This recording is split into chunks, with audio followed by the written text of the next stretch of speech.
Oh boy, how the world has changed. How the world has changed, right? But it's going to end up being better than ever.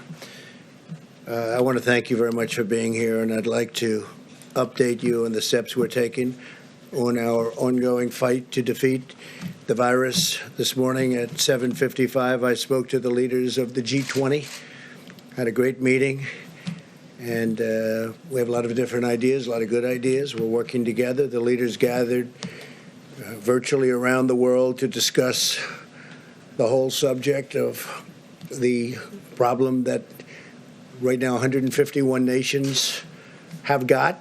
We had President Alberto Fernandez of Argentina, Prime Minister Scott Morrison of Australia, President Jair Bolsonaro of Brazil, Prime Minister Justin Trudeau of Canada, President Xi of China, President Emmanuel Macron of France, Chancellor Angela Merkel of Germany, Prime Minister Modi of India, President Widodo of Indonesia, Prime Minister Giuseppe Conte of Italy, Prime Minister Shinzo Abe of Japan. Congratulations to Japan on making a great decision on the Olympics. Going to make it next year, 2021.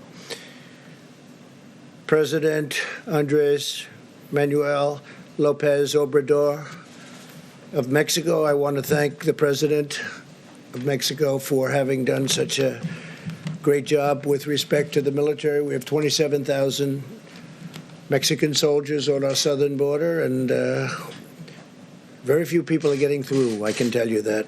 We got to keep it that way.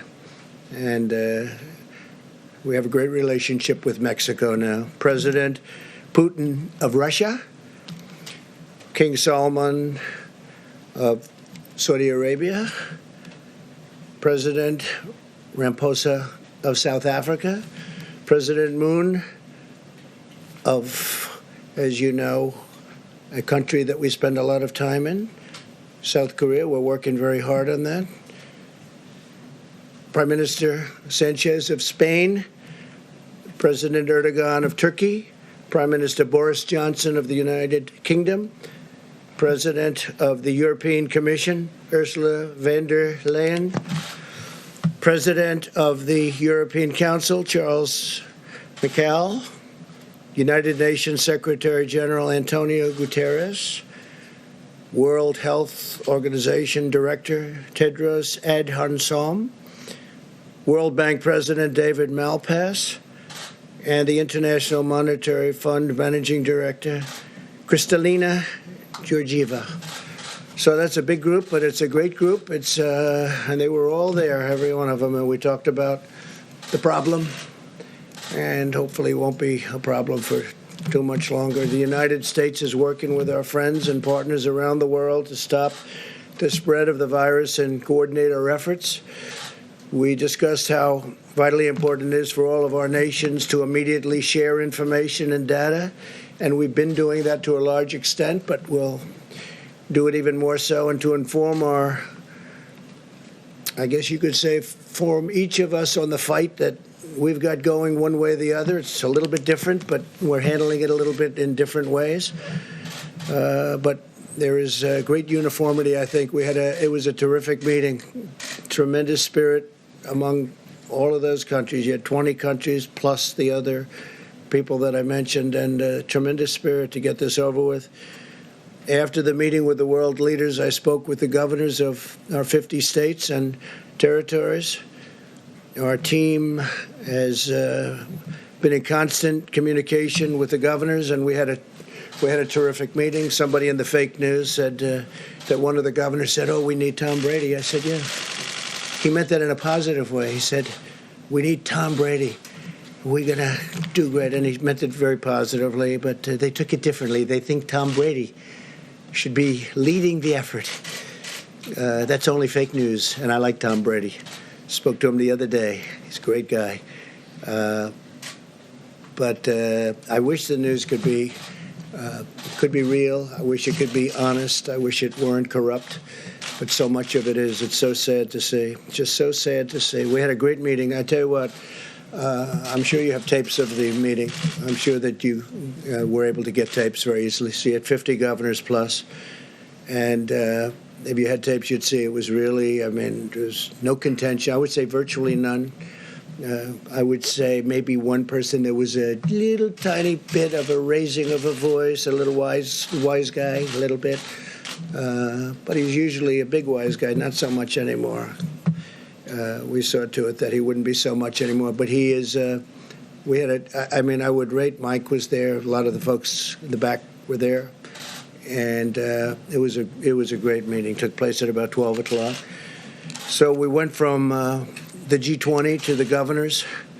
We also spoke about the economic relief with the governors and the package that we're moving through Congress to deliver much-needed financial assistance to hardworking families and small businesses. I want to thank Democrats and Republicans in the Senate for unanimously passing the largest financial relief package in American history, 96-0, and I have to say it's the largest by far. And I'm profoundly grateful that both parties came together to provide relief for American workers and families in this hour of need. The House of Representatives must now pass this bill, hopefully without delay. I think it's got tremendous support. When you're at 96-0, and as you know, a couple of those people are quarantined, and one, Rand Paul, he's actually got it. But he'll be better. He's been a great guy. He's been a great friend of mine, actually. The massive $2.2 trillion relief package includes job retention loans for small businesses with loan forgiveness available for businesses that keep their workers on the payroll. It's pretty good. Loan forgiveness. Keep the workers on the payroll. It's pretty good. Direct cash payments will be available to American citizens earning less than $99,000 per year, $3,400 for the typical family of four. Expanded unemployment benefits. The average worker who has lost his or her job will receive 100% of their salary for up to 4 full months. These are things that, by the way, we have plenty more to go, but they're things that nobody's ever had any package like this done. And I just want to thank them. Hopefully it'll get approved equally easily in the House, really. I think it will go through pretty well from what I hear. Virtually everybody. There could be one vote, one grandstander maybe. You might have one grandstander. And for that, we'll have to come back and take a little more time, and it'll pass. It'll just take a little longer. But let's see whether or not we have a grandstander. Critical support for the hardest-hit industries with a ban on corporate stock buybacks and tough new safeguards to prevent executive compensation abuse. Over $100 billion for our amazing doctors, nurses, and hospitals. $45 billion for the Disaster Relief Fund, more than doubling the amount available. This is tremendous stuff. $27 billion for the coronavirus response, including $16 billion to build up the strategic national stockpile with critical supplies, including masks, respirators, and all sorts of pharmaceuticals. $3.5 billion to expand assistance to child care providers and child care benefits to healthcare workers, first responders, and others on the front lines of the crisis. And these are really brave, incredible people, I have to say. And some of them are getting sick, and some of them are getting very sick, and some of them don't even recover. They're incredible people. $1 billion for Defense Production Act procurement. We are, as you know, using the act, but we use it only when necessary. We use it as leverage. We generally don't have to use it to accomplish what we want to accomplish. As of today, FEMA has shipped over 9 million N95 masks, 20 million face masks, 3.1 million face shields, nearly 6,000 ventilators, 2.6 million gowns, 14.6 million gloves. And we're sending more every day, and we've got tremendous amounts of equipment coming in. A lot of great companies are making equipment right now. The ventilators, obviously, they take a little longer to make, but we have a lot of companies making them, and we're going to be in great shape. We took over an empty shelf. We took over a very depleted place in a lot of ways. As you know, the testing is going very, very well. And that was obsolete and broken, and we fixed it, and it's been going really good. And I think, very importantly, the stockpile, we're really filling it up, and we fill it up rapidly, but we get it out. Sometimes we have it sent directly to the states instead. And again, the state has to be doing this kind of a thing also. We're sort of we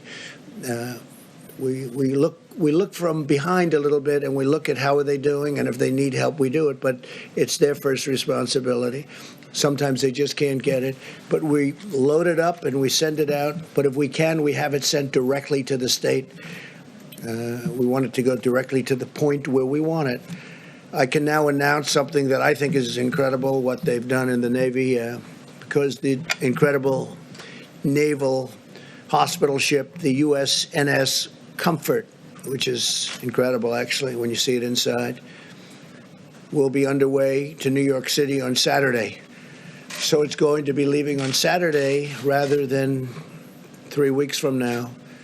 They did the maintenance quickly, and it was going to be there for quite a while longer, another 3 or 4 weeks, and it should be arriving. I told the governor 20 minutes ago, Governor Cuomo, that the ship will be arriving at New York Harbor on Monday.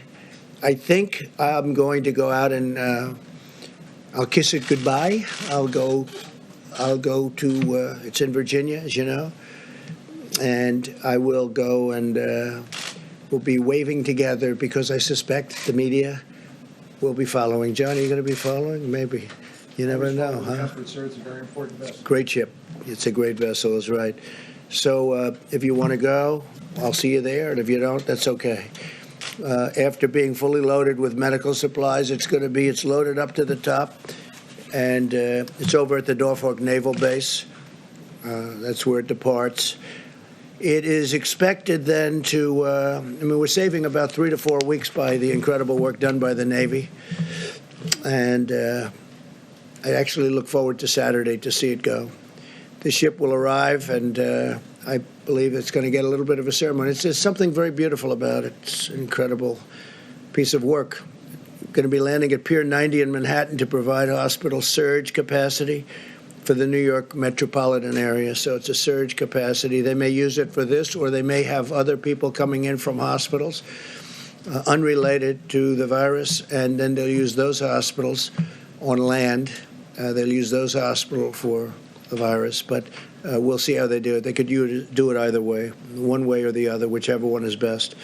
But it could be, because it's set up so well for a regular hospital, that they may take people out of hospitals and then use those rooms for the virus.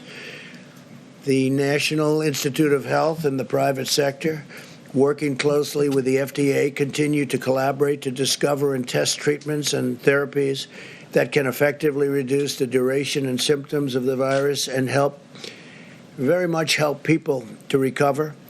And I'm firmly committed to bringing these treatments to market very quickly. We have a lot of tests going on with regard to different. Okay, so you've been listening to the president here speaking for the last several minutes. Every day